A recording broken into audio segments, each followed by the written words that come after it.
Peggy 18.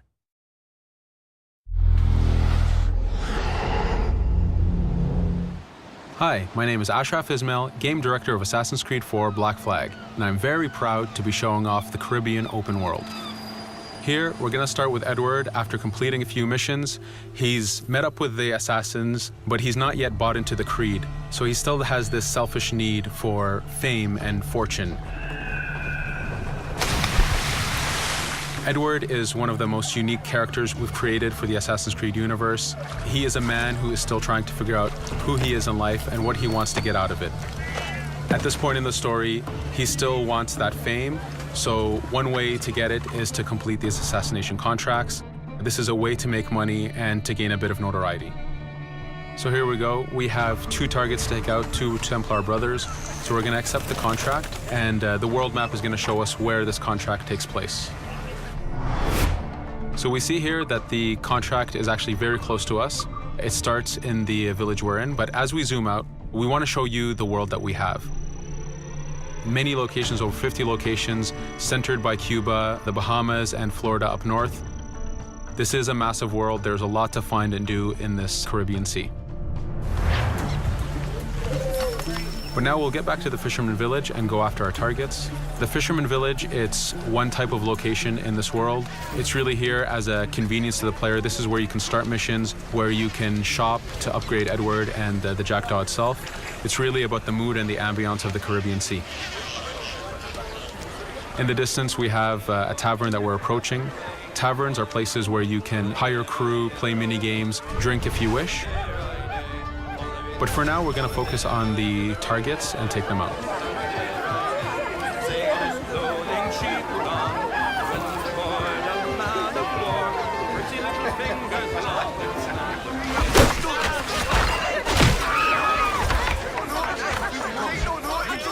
Now that we've taken out one brother, the other one's going to bolt. Just like classic ACs, we can chase him down and take him out that way, but there's many ways to complete this contract. We can use the new free aim system to shoot him this way, to eliminate him that way. We can jump onto the ship and take him out with his crew, but instead we're going to let him escape into the sea and follow him with the Jackdaw. This is your ship. This is the second main character of the game. You're going to have to customize and upgrade the ship as you go on this journey with Edward.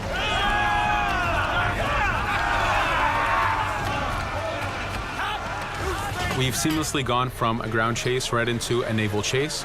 We could destroy the ship and complete the contract that way, but instead, using the spyglass, we can see that he's carrying a lot of rum.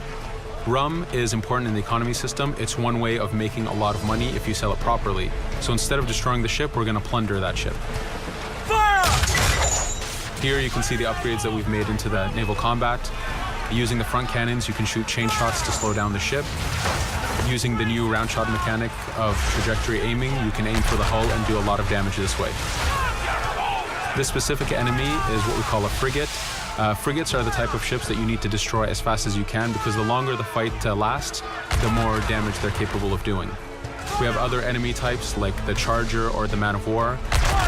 The Man of War is a massive ship capable of carrying over 100 cannons. These are ships that you really need to upgrade to be able to face. But now that this frigate has been demasted, we can start the boarding. Boarding, it's very important. You are a pirate. This is how you gain cargo. This is how you take on ships. So here we can start the boarding from any orientation or angle we wish. The distance even matters. If you get too close, the 2 crews will just jump right into each other. If you start a bit further, you can jump in the water and go in for a sneak stealth attack. We have 2 objectives to accomplish for this boarding. We can take out the captain, and we need to take out some of his crew. So using the swivel gun, we will efficiently take out a lot of the crew. And now we'll go for the captain using Edward's navigation abilities. Here again, using the new free aim system, we have a dangerous enemy on the other side taking out our crew. We can easily take him out with a headshot. So what we see here is that 2 ships have come together to create this 3D environment where, using your assassin abilities to navigate, to be stealthy, you can take the advantage and get the kill by surprise. Now that we've taken out the captain, we still need to take out a few of the crew members to complete this boarding. Now that we've plundered the ship, we're going to gain that rum that we saw earlier, but we're also going to gain ammo and crew members and some gold. With every boarding, there's 3 options that you can do with that ship. You can gain crew members, you can send the ship to your fleet if you wish, or you can salvage a ship to repair the jackdaw if you took too much damage in the fight. In this case, since we did well, we're going to send the ship to our fleet. Now that we're back in the Caribbean Sea, we needed to make sure that every minute something is being advertised to the player, something new for the player to do. In this case, we have this uncharted location. These are what we call playas. We have over 75 of these in the Caribbean world. Every playa has something very important for the player to find, something that will help in upgrading Edward or the jackdaw. So it's in your advantage to explore these locations.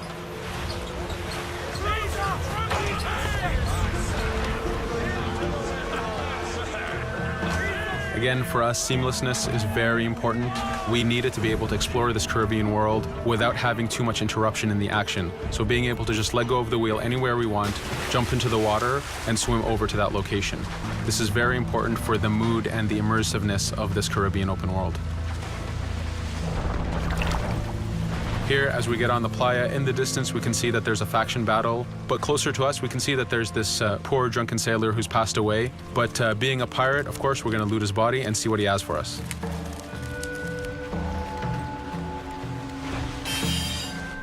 So we found a treasure map. This treasure map is asking us to go to an island called Misteriosa. Every time you find one of these, you know that you're going to find a treasure that is linked to the progression of the jackdaw or Edward, so they are very valuable. Here we're going to take a look at that faction battle. We have a British ship facing off against a Spanish ship. We could jump in and take advantage of this opportunity, allowing each ship to weaken the other and for us to plunder both. But now we're going to make our way back to the jackdaw. Again, this is the second main character of the game. There's a lot of customization and a lot of upgrading to do on the jackdaw. You can upgrade all the weapons to fit the playstyle you wish. Now, as we get onto the jackdaw, we can see that the crew is cheering for us. Edward has a really close relationship with his first mate, Adewale, standing right there, and with his crew. And this is something that you'll see later in the demo, that we can lose and gain crew members. Again, using the spyglass, we can really see the contents of a ship, but you can also assess the danger and threat level of these ships. But for now, we're going to continue to Misteriosa to find that treasure. Here we've crossed into a harpooning zone. The harpooning system is connected to the hunting system, which is used for upgrading Edward himself. So you can upgrade the number of weapons he carries, the ammo that you can carry, and even his health.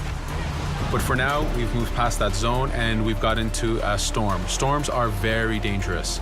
If you're not careful, if you don't know how to navigate a storm, you will take damage to your ship and you will lose crew members. In the distance, we can see a water spout. This is a tornado in the ocean. These are very dangerous. They can suck you in, and when they do, they tear the ship apart and take out your crew. Here we can see its effect on a ship. This poor ship got sucked in and got destroyed. Storms are very dangerous, but we wanted the player to take advantage of this. When you've mastered a storm, when you know how these systems work, you can pull enemies into a storm and let the storm do damage for you. So there is a strategic element to using a storm in the world.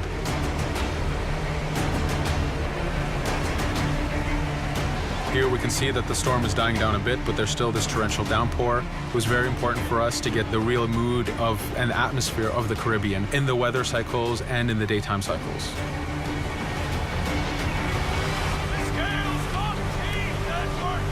But here, since we've survived the storm, did pretty well, let's order our crew to sing. Sea shanties are a part of this game. It's a collectible that you can find in the world. So the more you find, the bigger playlist you have for your crew. But for now, we've made it to Misteriosa. So again, we're going to seamlessly get off our ship and explore this location. Misteriosa is a Mayan ruin. Mayan ruins are heavy with stealth and navigation capacities. There's a lot of treasures and hidden discoveries to be found in these locations.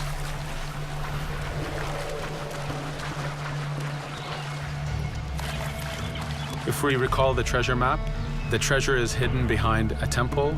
So just by quickly looking around, we can see that temple looks about right. So that's our objective. We'll head there.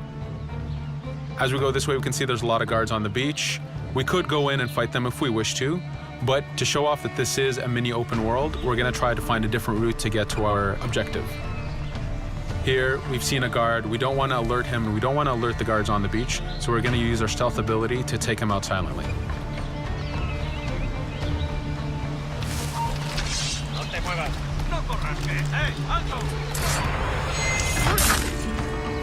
With AC3, we were able to push the navigation in the frontier, which means using natural environments like trees and rocks and so on. Mayan ruins are the perfect place where we mix man-made structures and these natural environments. So you really get to feel how far the navigation abilities of the assassin have come since the original game. In the distance there, we can see another part of the island being blocked off by a patrol of guards. We're going to avoid it for now and go for that treasure.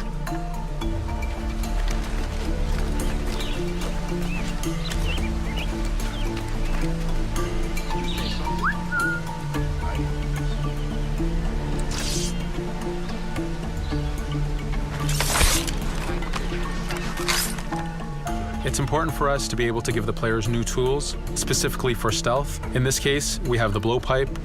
Using the berserk darts, you make your enemies go crazy. Effectively, this means that they'll attack anything and everything in sight, including their own friends, animals, or Edward if he was in the way. So you do have to be careful with how you use it. But now that we've caused a distraction, if we happen to fall down there, at least there's already a bit of damage done for us. But using our navigation skills, we're able to get past that area without any trouble. There in the distance, you can see the jackdaw placed exactly where you left it when you got onto this location. It's really important for us to show the beauty of this Caribbean world. The Caribbean has some amazing vistas, and we pushed ourselves to replicate this in the game.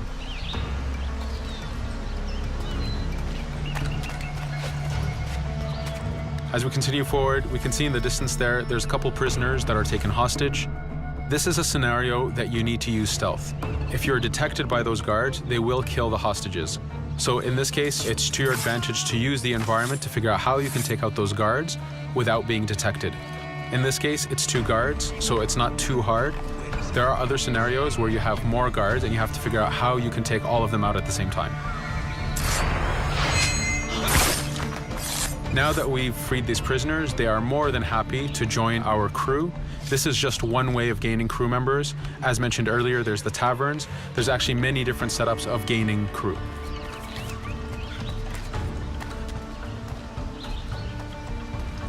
Here, we're going to go back to the treasure map. We can see that the treasure is actually behind the temple near a fountain. So if we just look around, we can see that it's around here.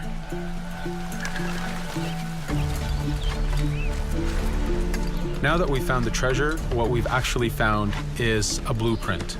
Blueprints are incredibly valuable for the upgrading of the jackdaw. This is how you can upgrade the biggest and most devastating upgrades of the ship.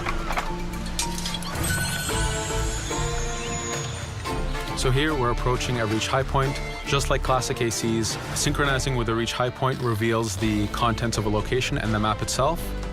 But as an added feature, because this game world is so huge, there are many different locations, this also becomes a fast travel point.